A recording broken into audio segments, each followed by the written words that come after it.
Hi, I'm Sara Nelson, and I'm here with Liane Moriarty to talk about her recent book, Big Little Lies, which is another novel about women set on the west coast, correct, of Australia? Is it the west coast? It's the East Coast. Oh, okay, Yep, right. yep, Okay, I'm yep. okay. And the East Coast of Australia, Yeah. and as you've done in a number of books, most notably The Husband's Secret, What Alice Forgot, Three Little Wishes, you have this way of taking ordinary women's lives and writing about them in both a serious and a comic way at once. So I wonder if you could just tell me how you came to write about a bunch of women who have kids in preschool. Do you have kids in preschool? I came to write it, I had my children very late in life, and I had a lot of difficulty having children, and I think because I came to the world of parenting quite late, I think I look at it with the wide eyes of a tourist, so I don't take anything for granted. I'm leading a very ordinary suburban life, but to me it seems quite extraordinary.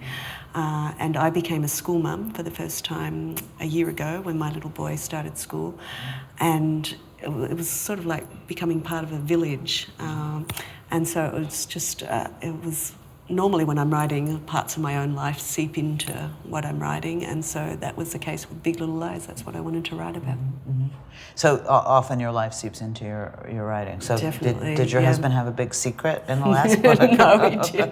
Did you find a secret letter? No. Did you hit your head at the gym and forget the last 10 years of your life? So there's little things though, like that I do. Well, in the American edition of What Alice Forgot, she falls over in a spin class, but in the Australian edition, she falls over in a step class. I mean, I think one of the things that's really special about your books is that they are very much Australian. They are, I mean, I've never been to Australia, but they are very much not American, and yet they are completely accessible and universal to Americans. I mean, you don't feel the different venue. They're universal in that sense. I mean, do you talk to a lot of other women to kind of get ideas, or are you just picking them out of your brain? Yeah, I think just from life, but I have to admit, I do scavenge through conversation for little snippets that I can use. So there are quite a few things in Big Little Lies that I've just used ideas from things that people have told me. Like a particular line? I don't know, have I ever actually, I've probably used a sentence or two, but no more like there's a little scene in there about something that happens at the orientation day, and something a little bit similar happened to a friend of mine. And I then have to go back to these people and say, that little story you told me, I just used a little bit of that in my new novel. Is that okay? They always give me permission, luckily. Do you ask your children permission too? No, they just have to. Yeah. Somebody told me today that they were not able to write about their children anymore. Right. Okay. And no, actually, when they were little, and I said, well, maybe when they're older, they'll want you to write about them when they were little. You know? But, yes. Do you? Is it different to be published here in the United States than to be in Australia? I mean, you're very well known in Australia, and you've broken through, particularly with Husband's Secret last year here. Do you find the reception of American audience different? One thing I do like about my American readers is they are more likely to write to me. They send lovely emails, really polite emails. Apart from that, everything's just on a bigger scale.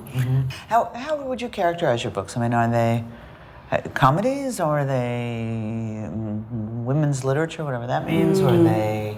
Do you have a one line? I don't have a one line, and I'm always desperately searching for that one line. So if I'm at a party and somebody says, "What sort of books do you write?" Often. And then I start asking. I can tell by the sort of person they are. If we've talked for long enough, I say it's the sort of book you'd like, and the sort of book you wouldn't like. Right. So I find it really tricky to say. I guess it's contemporary fiction. If I say women's fiction, a lot of readers would say it's a romance, and it's not. I don't think I'm actually very good at the romance part of it. So to me, contemporary stories. But everybody in your books has an issue, and I don't mean that in the heavy psychological sense, but I mean everybody's dealing with something, and whether it's internal or external, or a difficult marriage, or and yet somehow the books are uplifting without being saccharine. I mean that there's, you come away feeling hopeful, even though some of the people in these books, particularly the men, a couple of them, are really awful. Yeah. Do you think men are really awful? No, I don't. Some are. Yes, yeah. I have met my share of awful men, but most men are really lovely, and the men in my life are especially lovely. So I don't know. Yeah. I mean, you come away, well, let me ask it this way. Is there somebody in this book or in The Husband's Secret that you particularly identify with? Is there somebody that you like? I mean, one does like some characters more than others, of one's own creation, right? So. Yeah. I'm very fond of the character of Madeline, who's actually nothing. She's nothing like me though, but I've got a lot of girlfriends like that.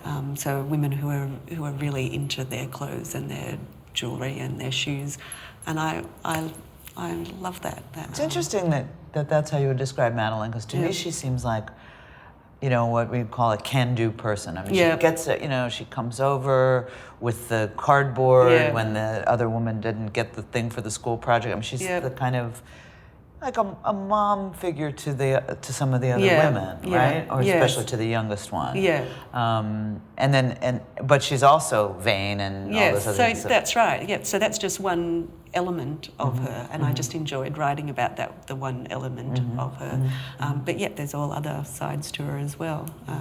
And yes, she's very loyal to her friends, and she doesn't forgive easily. Right. And I enjoyed writing that aspect of her too. You forgive too easily? Is that No, sorry. In that way, I'm very similar to Madeline. Yes, no, I don't. I think forgiveness is overrated. Right. Forgiveness is overrated. Okay. So, what are you working on? You have another book. I mean, you're writing a book a year at this point? I've really finished that. Not that. I actually feel like I only just wrote the end a very short time ago. So I've been saying, I started saying it as a joke that I'd quite like my next book to be set on a tropical island, so I could do a lot of research. Great. Well, thank you very much. Thank you so much, Sarah.